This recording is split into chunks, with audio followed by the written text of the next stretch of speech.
Meet Codename Goose, your on-machine open-source AI agent, built to automate your tasks. Codename Goose is an intelligent and autonomous agent capable of handling complex tasks thanks to its core features. Connect with apps and tools you already use with extensions. Built on the Model Context Protocol, you can connect to extensions like GitHub, integrate JetBrains IDEs, access Google Drive, or build your own custom integrations for Goose. For a curated list of extensions, visit our docs. With a wide range of compatible large language model providers, you can choose and integrate your preferred model. You can also run Goose as a desktop app or through the command line interface using the same configurations across both. You can think of Goose as an assistant, ready to take your instructions and do the work for you. Able to handle a wide range of tasks across various engineering domains. Here are examples of tasks Goose has helped people with already. Goose has helped dive into a new project in an unfamiliar coding language, conduct code migrations such as Ember to React or Ruby to Kotlin, increase code coverage, and even generate unit tests for a feature, and much more. To get started using Goose right away, check out our quick start and be the first to know about upcoming features by joining our community.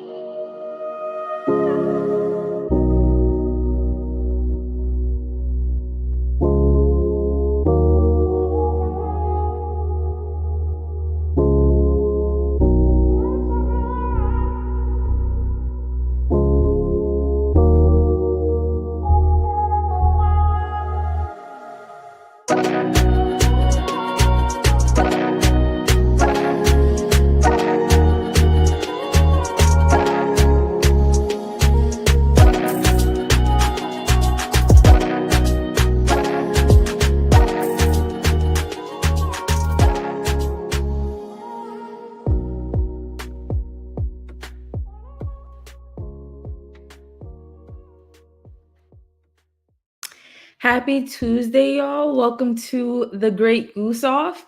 So if you didn't catch it earlier, Goose is an AI agent, and what makes it really unique is that it's open source, it's local to your machine, and it extends its capabilities with MCP servers. Today, we're going to have Max and Daniel go head-to-head on the Great Goose Off. So they've been guests before on our live streams, and they've been amazing. But this time, what we're going to have them do is we're going to give them the same task, the same time limit, but they'll have different prompts, different strategies, and different MCPs that they'll use. So let's see who can guide Goose to the best results. I don't know.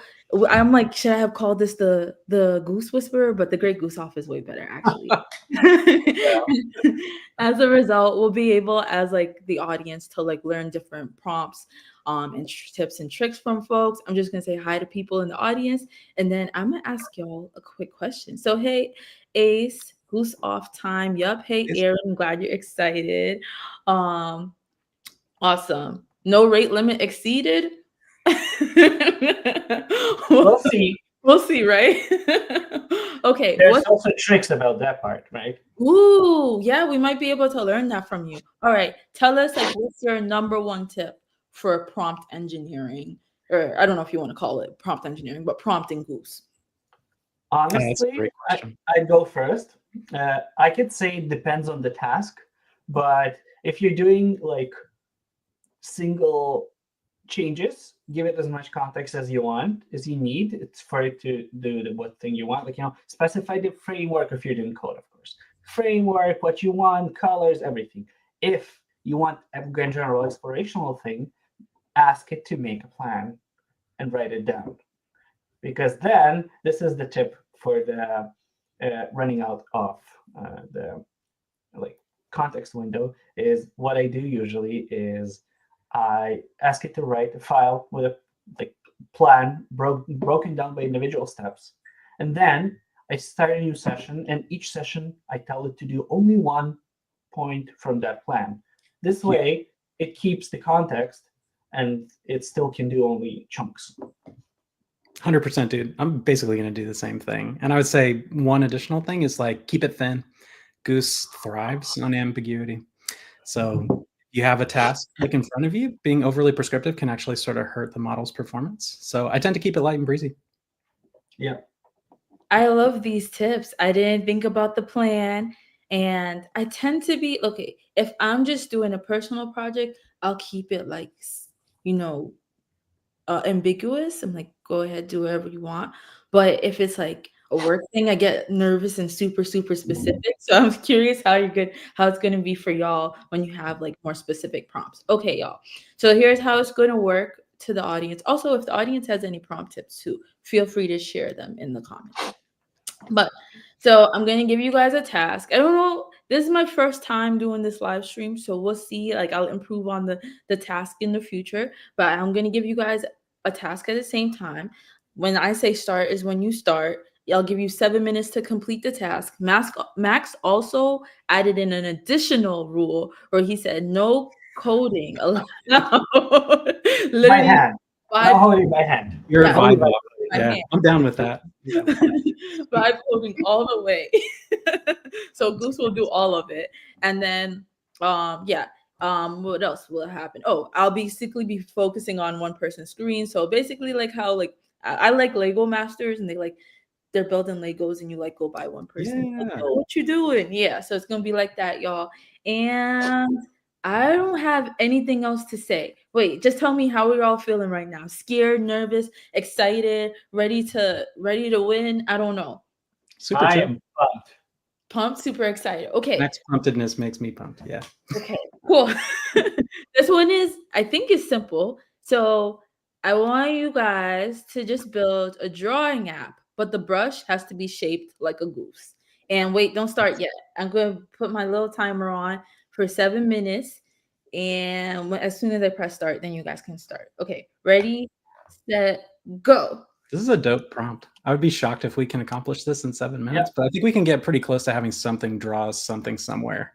Yeah. Okay, I'm great. also gonna go hands off and talk to Goose. Yeah. Okay, so I'll go to Daniel first, then Max. So I'm thinking like the approach here is let's keep it as thin as possible. Let's not use any external dependencies until we absolutely need to. And this can actually be accomplished mostly in the browser via the use of DOM APIs like Canvas. So I'm just going to prompt Goose to like create a drawing app. I'll layer on the Goose as like the stencil eventually, but the first thing I want to see is just like a running web app in my browser. So I'll say, let's create a web app using nothing but vanilla.js.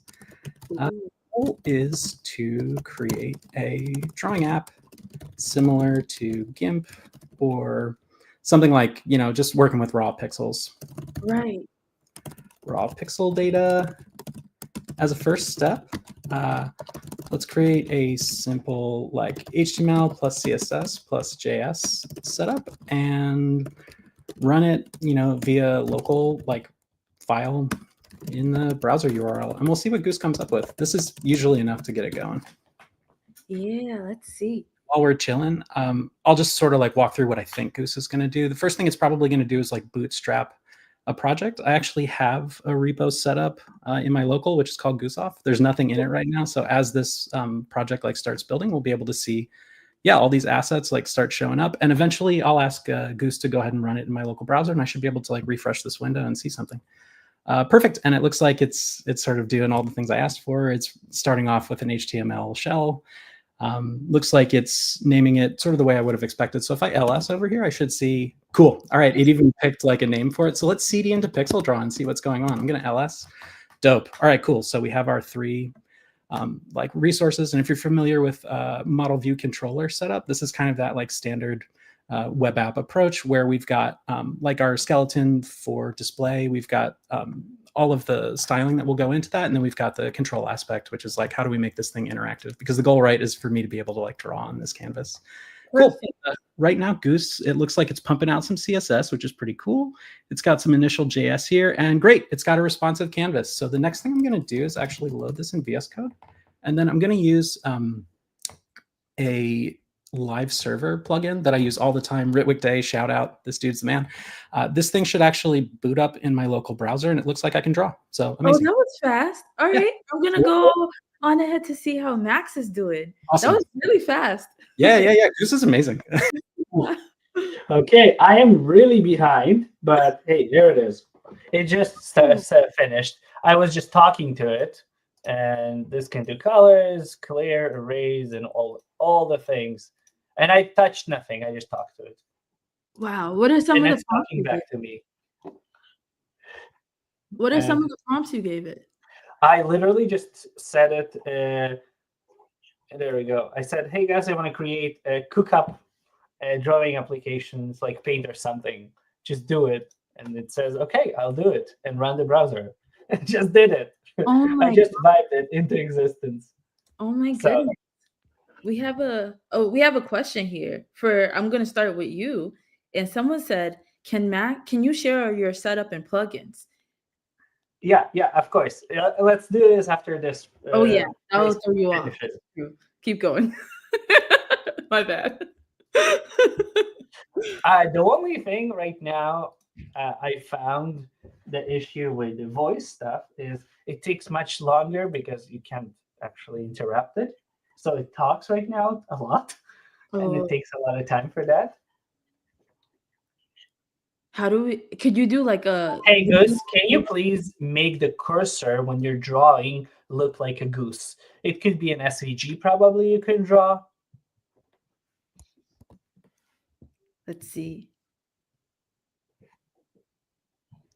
Yeah, it's going to do stuff. I'm not going to do anything. It's going to take some time probably.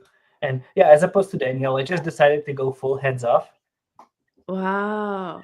The only thing right now which annoys the hell out of me, I probably broke something, but I selected a different voice. But honestly, it is not speaking in this voice.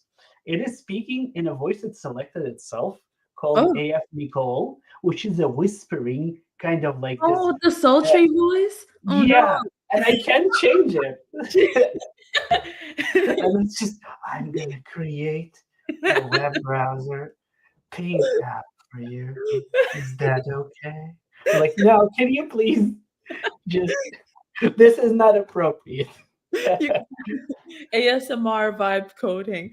Absolutely. And I can't change, I don't know what happened. I think I need to clear cache or something because it just doesn't clear.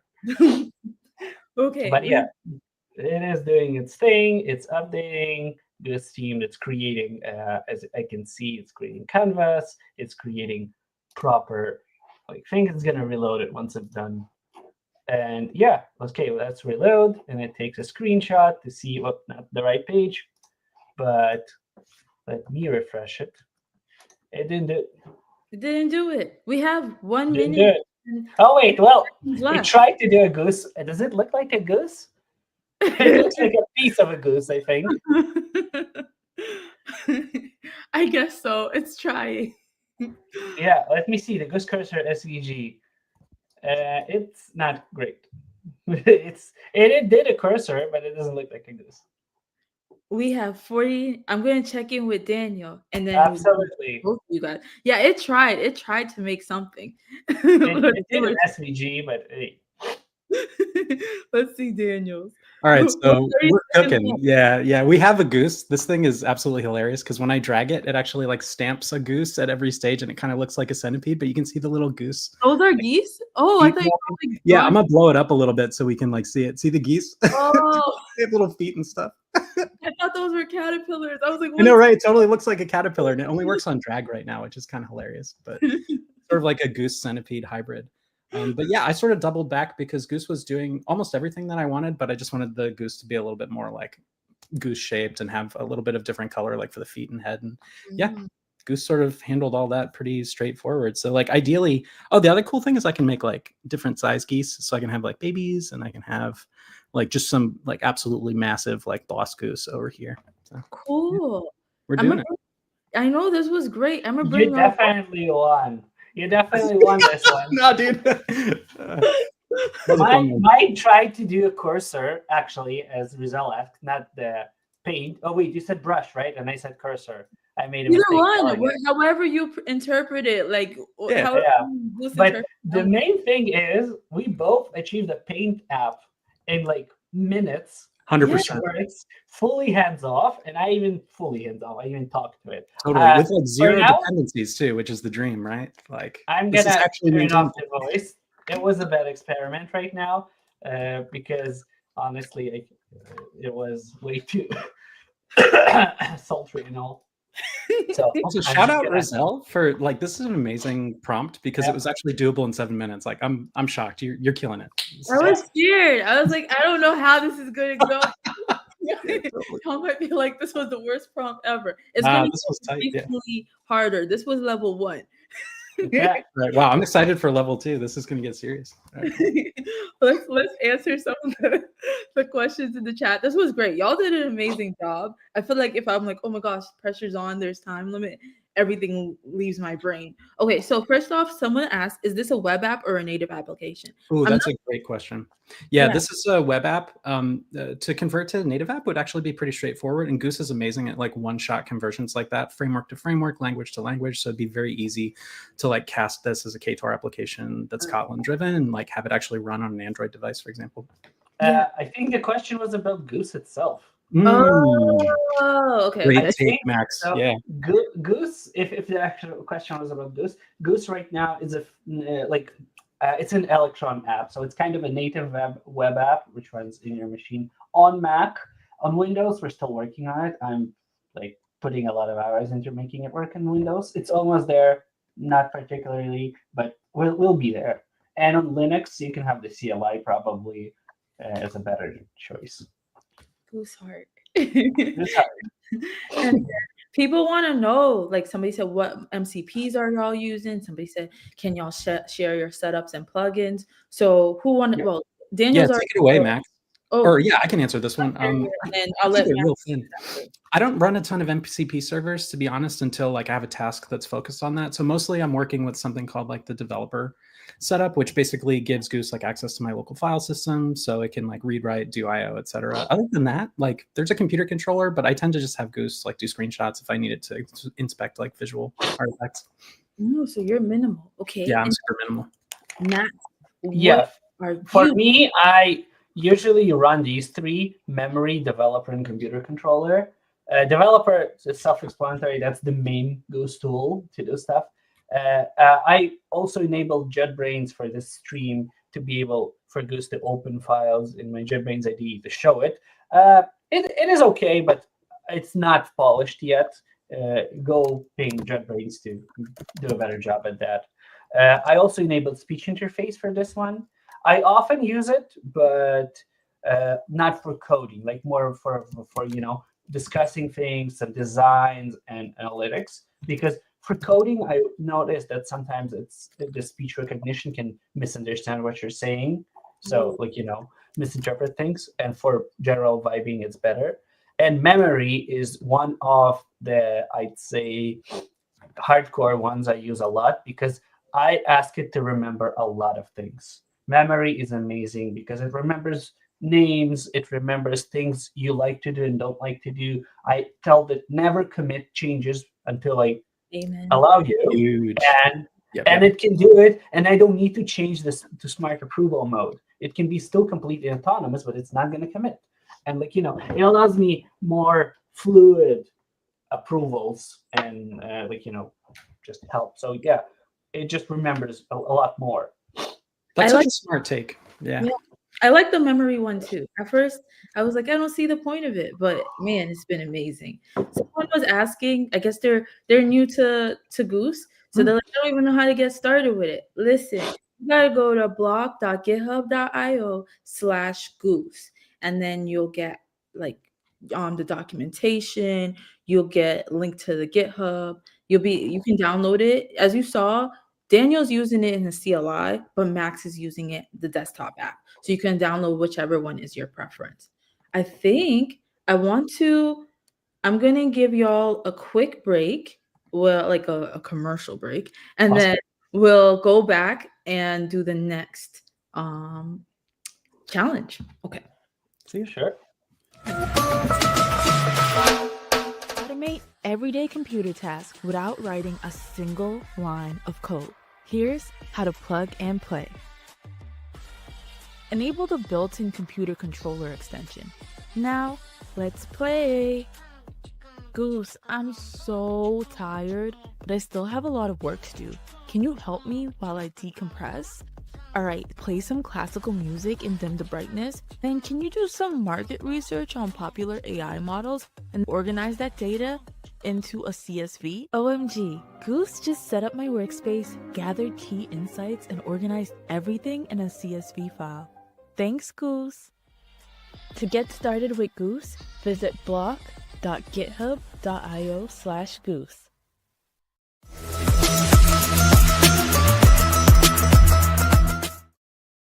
Okay, cool. We're back. I'm gonna keep the URL up because people are asking. Wrong one.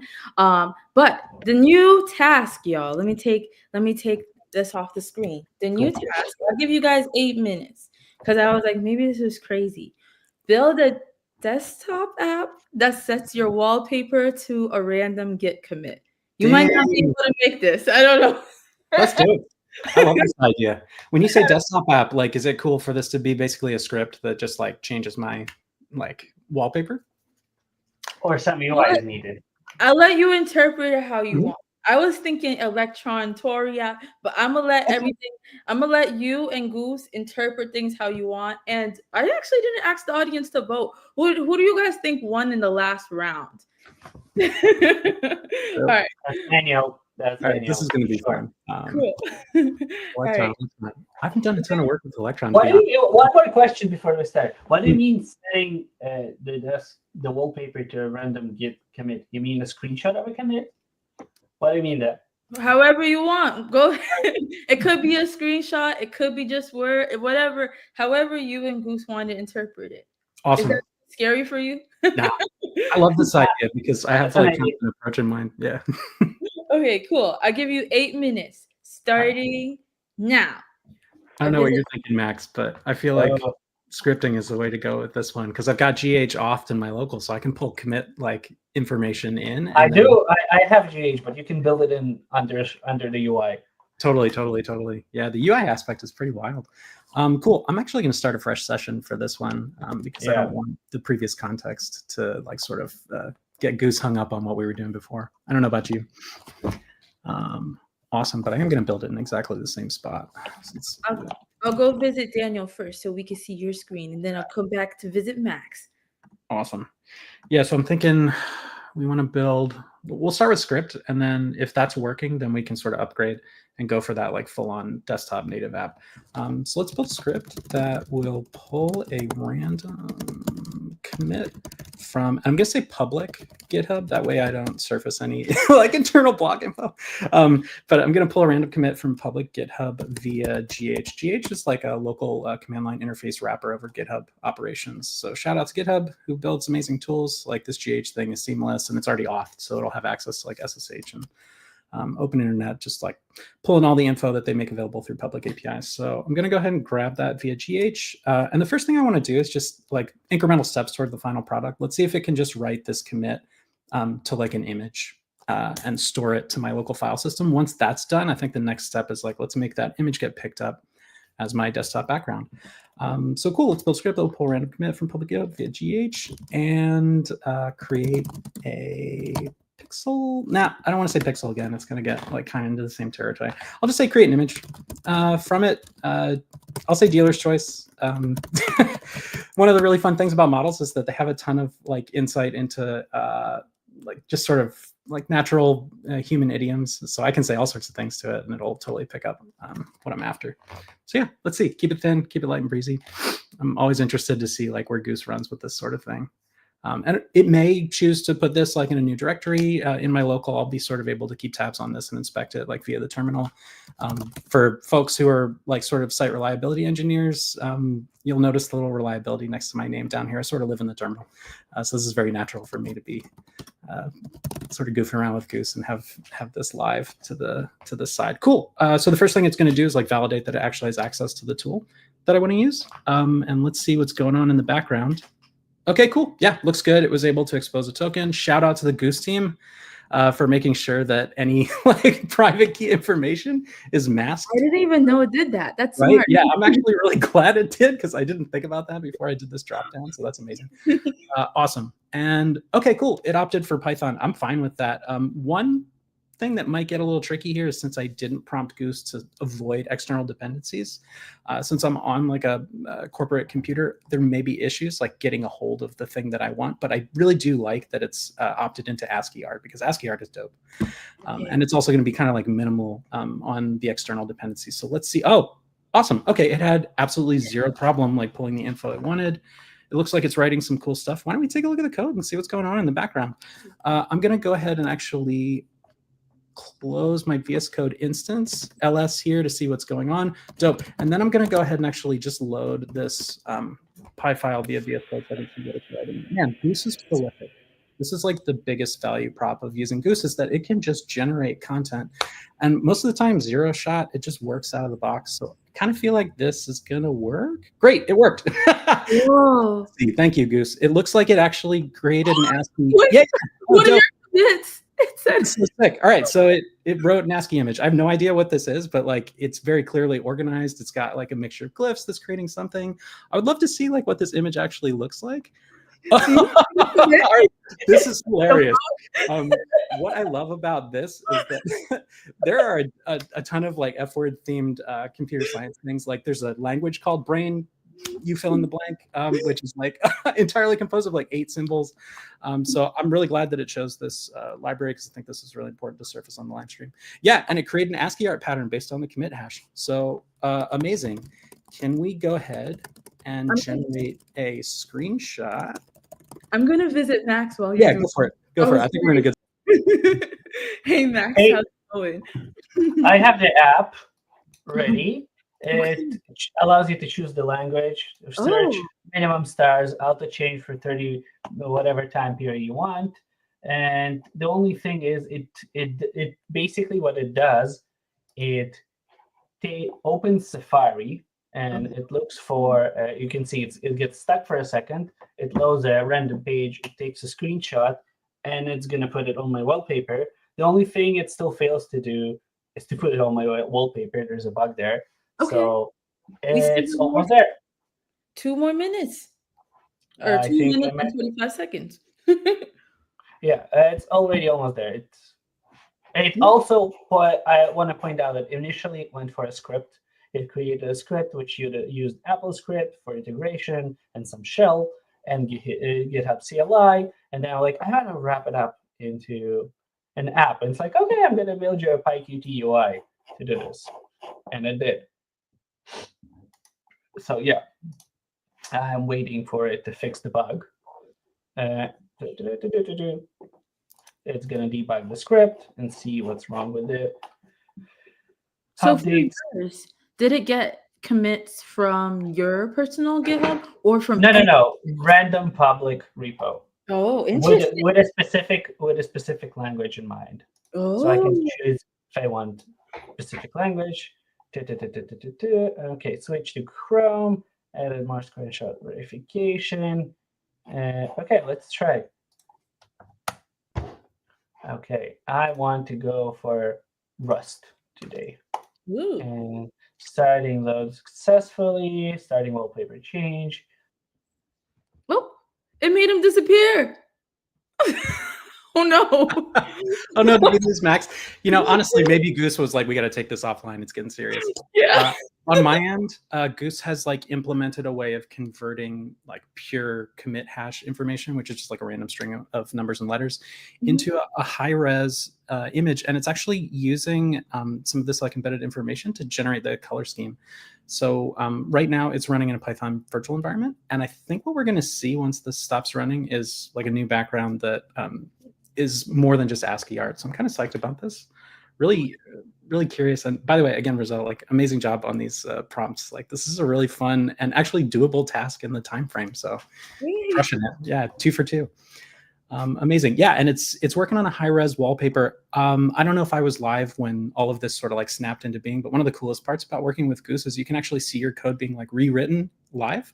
And if you're working in an IDE, you have the option of like Control-Zing out of whatever Goose just changed. So like if you ever end up in a spot where you haven't checkpointed and you're like, oh, I really liked like the previous implementation, it's all still available to you. And if you're working with version control like Git, even better, because you can go ahead and actually like grab either out of your ref log or out of a commit that you've introduced like as this work stream is going along. You can sort of reference like earlier touch points, and you can say like, okay, cool, let's mix like what we did 3 iterations ago with what we've got now, because that'll give me like exactly what I want. I don't know about you, but I love that like workflow.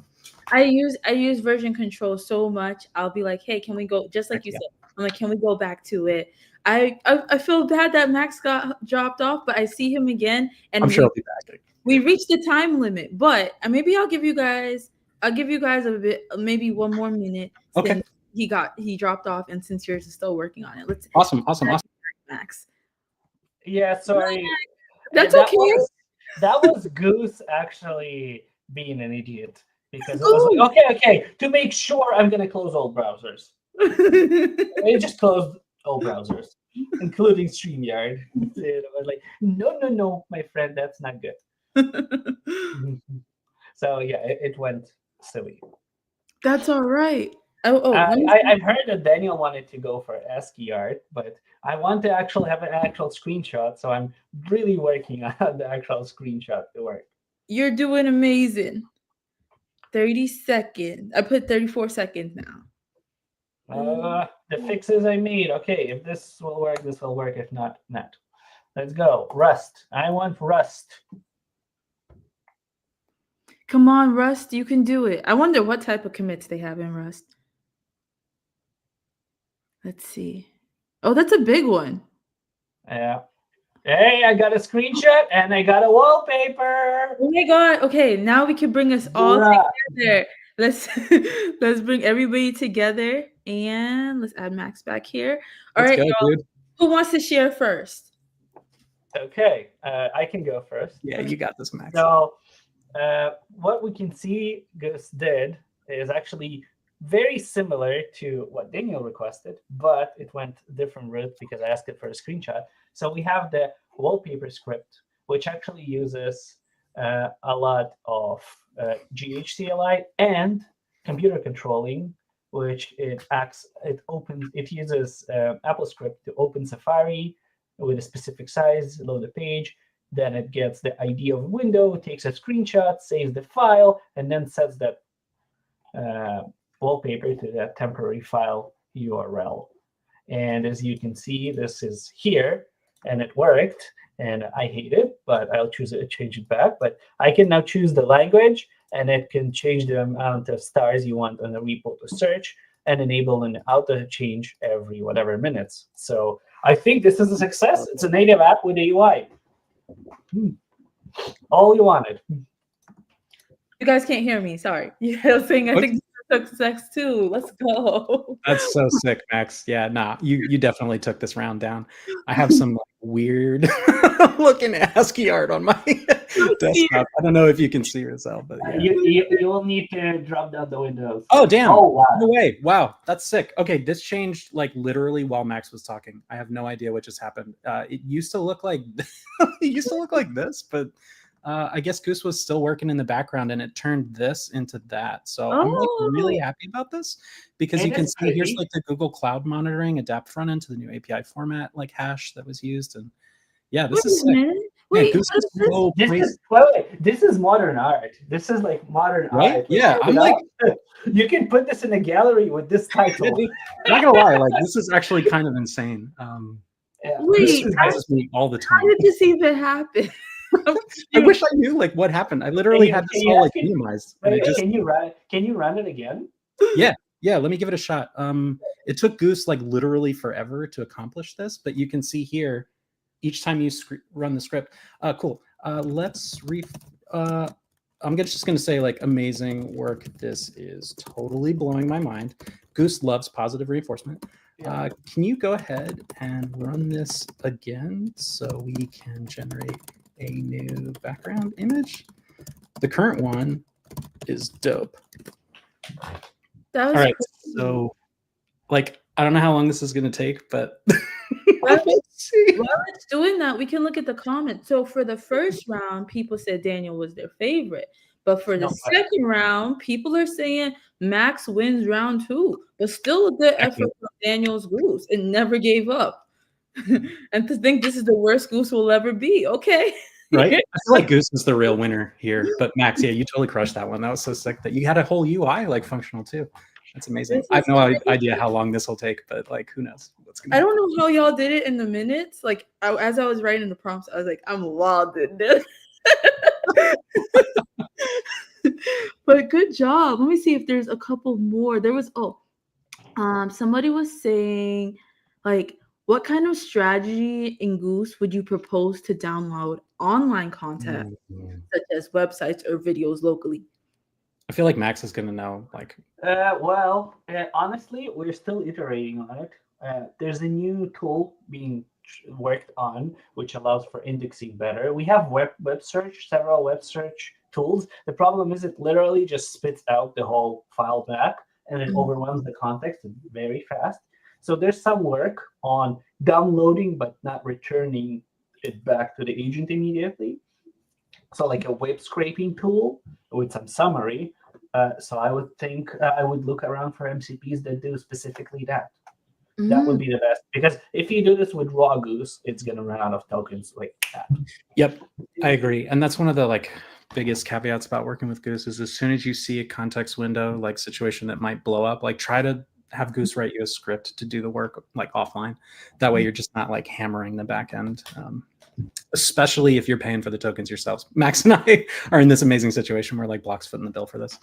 But if you do want to be like parsimonious about this, then run local llama. I know actually the Goose team did like another wild goose case about this, right? So shameless plug, like watch that episode.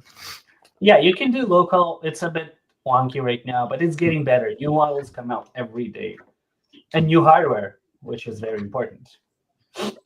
Good tips. And then someone said, "Can I?" Well, I guess this is pretty similar. Can I use Goose to? Can I use Goose to fill out a bra? I can. On the website, yes. You can definitely do. Computer control can do that, but with varying degrees of success. Okay. There are new browser control tools which are built every day. There is a new browser control MCP. I don't remember who built it. Maybe Anthropic, maybe someone else, but it is really good. It's much better than what we have built in. I think they've worked on some visual work in there, so maybe that would be useful too. But and the other thing you can do is use some sort of like automated framework and just have Goose like sort of headless pilot it for you, whether that's like Playwright or Beautiful Soup if you're doing scraping. Yeah, by the way, yes, I agree. I saw today a Playwright MCP official from Microsoft. So yeah, I haven't tried it, but maybe. Which plug for anybody who's like deep into the testing world like I am, like it's a great way to automate end-to-end test flows. So like shout out to all the reliability folks who would potentially benefit from using that sort of approach. Oh, cool. From Tanya, how do you debug? Are you just waiting? You prompt like fix the bug? You know, honestly, it depends. Oftentimes Goose is going to like sort of eagerly fix bugs, especially if it has access to information that will surface like in the course of running the program, for example, stack trace. So a lot of times I'm hands off drinking coffee, watching it like fix its own bugs. But at a certain point, you might have to intervene and say like, hey, I want to post you in this direction because I've seen this bug before. What do you think, Max? Yeah, I agree. Sometimes you need to feed it logs, spoon feed logs or stack traces if it can't access them directly. For instance, right now I'm trying to make it work on Windows. So it doesn't work on Windows. I can't ask Goose on Windows. So I feed the logs from Windows to my Mac. That is all right. Fancy. You know what? I'm down with this. I'm gonna have this set up as a cron and just like refresh my back. Like it's slow, and this is the fun part. Like Goose has my vibe coded, set up, but like I can always optimize this in the background. Maybe Max and I'll hack away on this and create some sort of. I love this. I really love this because it does this. Like author and timestamp and name of the piece. Yeah. So shout out Sasha Rosalite for this. It looks like it's in the TypeScript repo. And I know the TypeScript folks are like rewriting the entire runtime in Go right now. So I bet this image will change when they release the new version of TypeScript. Yeah. Oh my gosh. Oh wait, this was cool. I'm like really impressed at both like solutions. All right, so I'm gonna prompt. Let me see. Because I feel like this one's the most shakiest. Like maybe I should have thought of a better prompt, but let's just see. I'm going to give the idea for the prompt first, and then then I'll go on a commercial break, and then I'll come back. Oh, did you guys lose me for a second, or? Yes, we did. Just a sec. Okay. So I'm gonna share my screen. I don't know, this could be a bad idea. Basically, I made this with Goose. It's not the cutest, okay? So Goose made this little app, right? And I'm gonna ask you guys to add a feature to it. Basically, all it does is it's like a little game where people fix the code. Like it gives them a code snippet, you find like what bug is in there. But the feature that you guys need to add is enabling it to support other languages. Right now, it only uses JavaScript. So I don't know if you guys want to, I don't want to give ideas. I don't know if you guys want to do a drop down or whatever. And maybe the person that supports the most programming languages will win. How does that sound? Doable? Or maybe some fun, or maybe some fun feature. I'm in. Yeah, you guys can go crazy with it too, but that's like the basics. All right, I'm gonna go on commercial break, and I think I'm gonna give you guys after commercial break 7 minutes to do this. So wait, we're not starting. No, don't start. Yeah, I'm hands off keyboard. I just gave this ahead of time so that I don't know, like just in case. I didn't know if this was like a bad one, and you guys like, Rizal flexing those coding skills. That app looks amazing. That was Goose. I just asked Goose, but I mean, like you were the pilot, you know.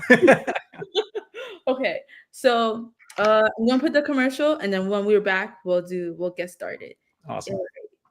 This is for the audience. It's a quiz. Y'all can answer if you want, or you can ignore it, but go ahead.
Okay, so I realized part of the video a little bit messed up on the music, but that's okay. So what we're going to do is get started, okay? I'm going to go to, I think I've been going to Daniel first, so I'll go to Max first. And you guys have the repo. I sent it to you in the private chat. So you clone it and go do what you got to do. Going over to Max right now. Yeah, so I'm going to tell it, clone, I want some updates. One, add support for multiple users. Yeah. So what I'm going to do is add a setup pop-up probably before start that allows to select multiple languages.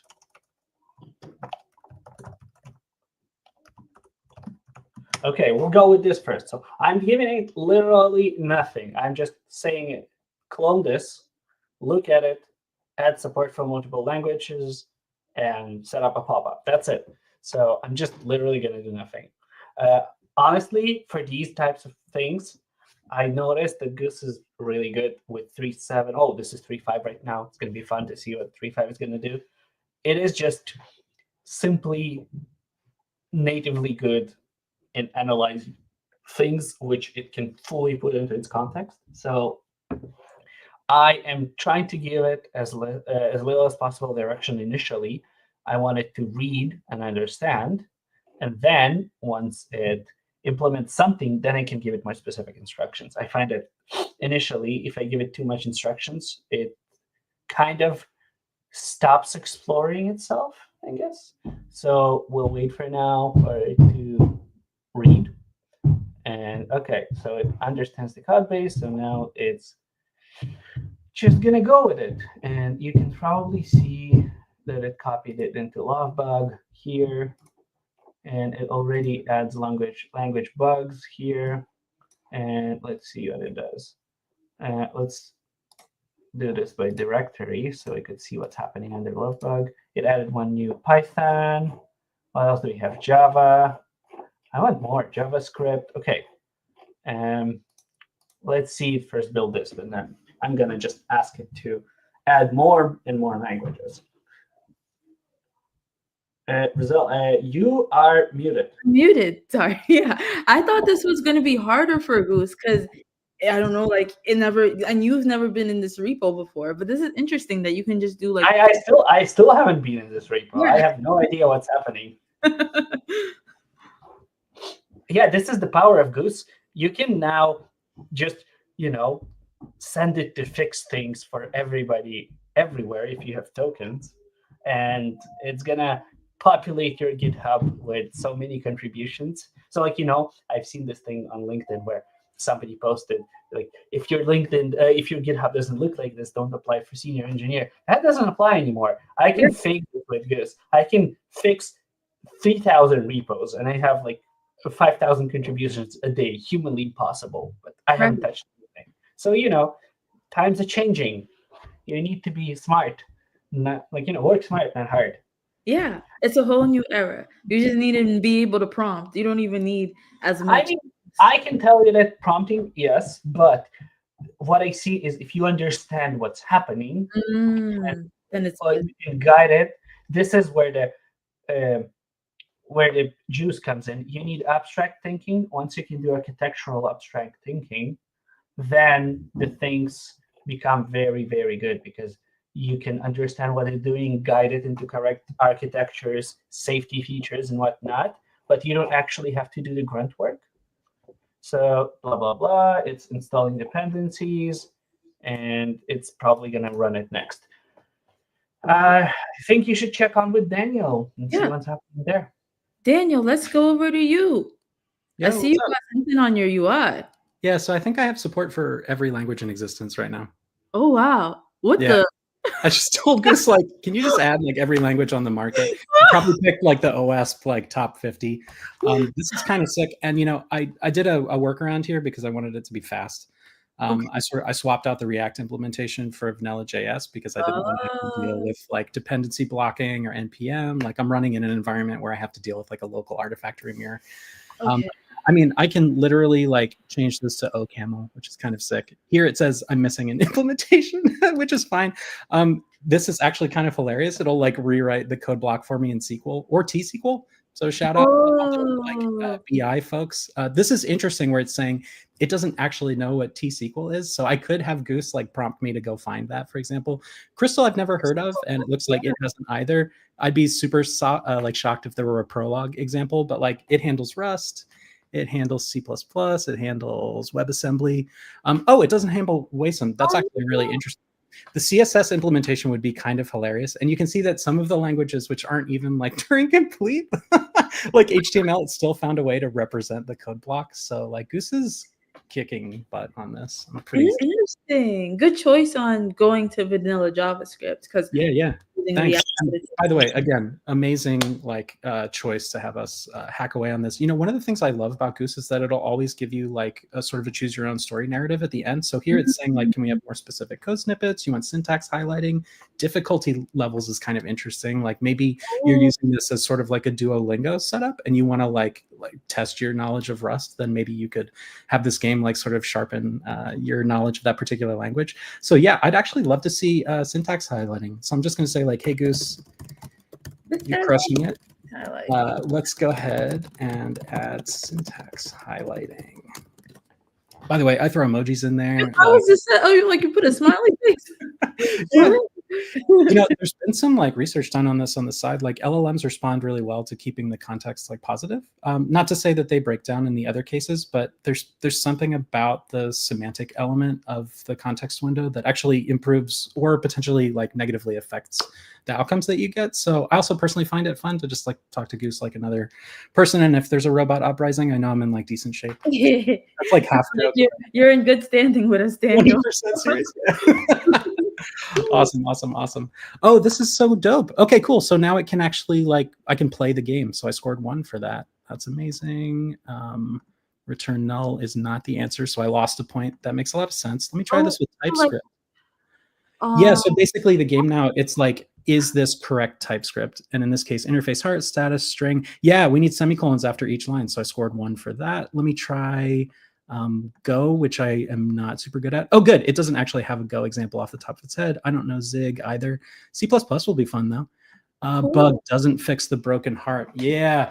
I think I know what's going on here. The triple equal sign is like not an operator in C++, but this actually just jumped back to JavaScript. So I'm going to reload this and see if I can continue to hack away on new languages. Wow, it has support for Haskell too. So sick. Okay, cool. So if I want to do like hardcore functional programming in this game, like I can make it happen. That's cool. I can't believe that is amazing. This is a great solution to go, because for all the time we're looking at what you're doing, I'm struggling with NPM.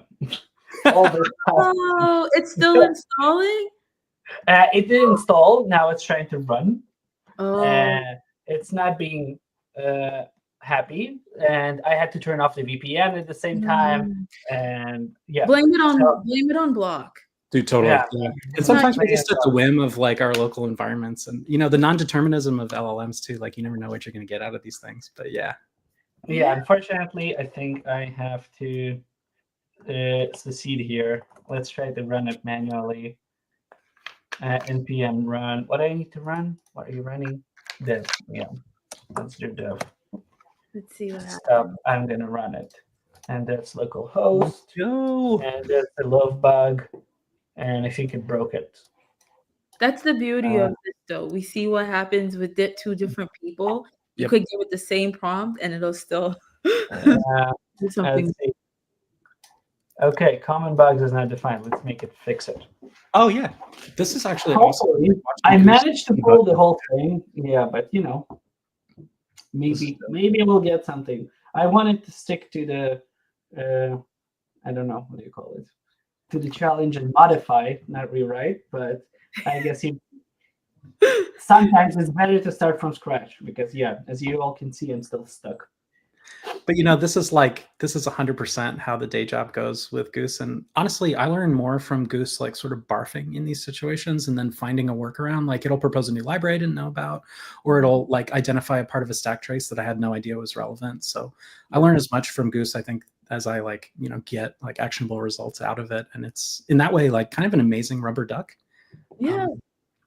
And it's not about winners or losers. It's about how does Goose do things? Yeah, exactly. Let's try to. Oh God, I still have that background. Get commit. Let's do this, Goose. Let's try a new session. Sometimes the sessions just get stuck. Oh, that's okay. Maybe it's gonna fix it. I hope it's gonna do something. Fingers crossed. Found it. Yay. Okay, fix it, bro. Let's go. Let's go, Goose. You can do it. It's so awesome. I feel like Goose works exactly like a human developer. Like there are days I wake up and I solve bugs in 30 seconds, and there are weeks where it takes me, to like iron out like one sort of. Yeah, it's like very real world. There are times when I'm like, just move that over to the next sprint. Right. Come on, bro. Yeah, we're great in like 3 month sprints. It's more of like a leisurely walk / marathon. Yeah, it's okay. While that's happening, let's answer some of the questions, and then we'll start or address some of the comments, and then we'll start to wrap up. Yeah. Let's do it. Hey, we go. All right, let's go. See, Goose so now I can select Awesome, languages dude. I want. And Oh, I start love picking those. bugs. That And was now I have cute. Java here. And now I can add as many languages. Let's add more languages. I'm curious to see what your prompt is for languages. I was just like, add every language that you've ever seen. Oh, I've said just add support for more languages. Nice, and it went for 3 with nice, like JavaScript is a cube. I don't know why. Yeah, I love now this. you can select the languages. I want to test by disabling everything by Python, and you get Python. Oh wow! Woo, let's go. Oh, it's amazing. So, who y'all think? Okay. and it also gives you a hint. Oh, that's awesome. That's 4 so languages. Nice. That's great. Yeah, we're done. I guess I can do more languages, but yeah. Anyway, I think we're running low on time. Yeah, this was really great. I'm really impressed at both of y'all. Someone had asked, I don't know if we answered this already, is the limitations in the context window related to Goose or with underlying model? Great question. Yeah, so that is related to underlying model. Whatever you're using, we are set to that context window. So we're just chatting with that OLM. Right now, as far as I remember, Gemini has the biggest window of 2 mil, but it's not the best in thinking. So, you should choose the right model for the task you're on. So sometimes you would prefer a model with a lower context window, but which is more accurate with whatever task you're doing. And sometimes you want to do something huge and analyze, millions of files. Then you just plug Gemini in and let it go ham on it. Perfect. And then someone just complimenting y'all and Goose. That's like, love how I thought it was going to be too much, but Goose came through. Someone was asking if y'all are using Chat GPT. You're not. You're using other models. Yeah, we're using Claude. Yeah, Sonnet 3.5. You never switched to, you said sometimes you switched to GPT 4.0. You never did. And Max, you didn't switch either. I switch sometimes to 01 for long running analytics because there has for reasoning, but rarely because 3.7 is quite good at reasoning too. And I'm kind of used to being Claude first. Same. And someone said, what do you think becomes the value of, we're getting philosophical, becomes the value of an engineer when Goose is doing all this? Oh, I got this. This is an amazing question, Tanya. So the real value of engineering was never like pushing code around. It was solving business problems. So Goose just accelerates your ability to like get to the heart of things and find the minimal, easiest to maintain solution. But there is a caveat, which is that if you do pure vibe coding and you're out of touch with what Goose is creating, then you're potentially opening yourself up to security vulnerabilities or just like generally not knowing the state of the code base. So you gotta be hands-on. You gotta have your hands in the cookie jar. Yeah, I agree. I would also add, I've read some couple of like dissenting opinions at this point recently, which I like both. First of all, yeah, pure vibe coding is crazy. People don't know about Git and lose 4 months of work. Totally. They vibe coded. That was crazy and insane. You need to know the practices. But the other thing I've read struck a chord with me, which is software engineering is turning into what people call real engineering. Meaning that if you're a civil engineer, you're not a bricklayer. You're not laying bricks. You're designing structures which are safe and can be built by any bricklayer or a robot. You don't do the dirty work. You do the architectural and the most important engineering work on top. The architecture, the safety, the security, the new ideas. This is what engineering and software engineering will turn into. You will not be code pusher. You're not going to be doing the grunt work. You're going to be telling the LLM what to do and in which architecture and what modules are the best to use. And you need to have this more of a philosophical, theoretical education than practical coding. So this just shifts the job into actual engineering. If you look at mechanical engineers, structural engineers, they don't actually do a lot of grunt work. They design a lot, CAD a lot, they plan a lot. Wow. So you're running a startup out of your bedroom, and then you're doing it all. Wow, that was really insightful from both of y'all. Someone asked the schedule for streams. We do Fridays, and we do Tuesdays. Tuesdays at 1 p.m. I'm trying to do more. This is the first Goose Off. I'm trying to do more of them. Someone said, so amazing to see this as a peer coding partner. And we'll just end by answering this question. Can we have more insight on, I guess, the memory MCP? Yeah, like kick it to Max. Max is so I technically, I'm like initially I wrote the first version of this, but then shout out to Landy who wrote in a better Rust version than what I could. Essentially, memory MCP is your local memory for Goose, which saves it into several locations. It could be project specific and it like folder specific and global, depending on the context you ask it to save or whatever you ask it to save. And what it does is basically saves it to files with specific categories with tags, and then it can navigate through that memory folder and pull relevant data back by those categories. So like it has like development categories or maybe personal information or like things like that. You can ask it to remember personal information and it's going to fill in for you next time or whatnot. But it's going to save it to different buckets, but it's not graphed. We do have another memory which is a graph memory. I don't like it as much though, so you can play around with which one you like more. I haven't tried the knowledge graph memory one yet. Only the regular memory. I should try it. Okay. Angie said this was very fun. She also said, "Come on, Daniel, preaching." If there's any last words y'all want to say before I hit end stream, let me know. Just thank you. Thanks, Roselle. Thanks, Max. Yeah, thank you. Yeah, I want to say thank you all for this. This was very entertaining. And I like facing off against you, Daniel. That was friendly, and it's like we did almost the same thing but different. Yeah, exactly. Same thing but different. And now we get to take it offline and do the same thing at work, which is amazing. Absolutely. Thank you all so much for your time to do this, because I know y'all have a lot of coding to do, but this was really fun for me as well. And thanks to the audience too for asking good questions and staying engaged. We'll see you next stream. Bye.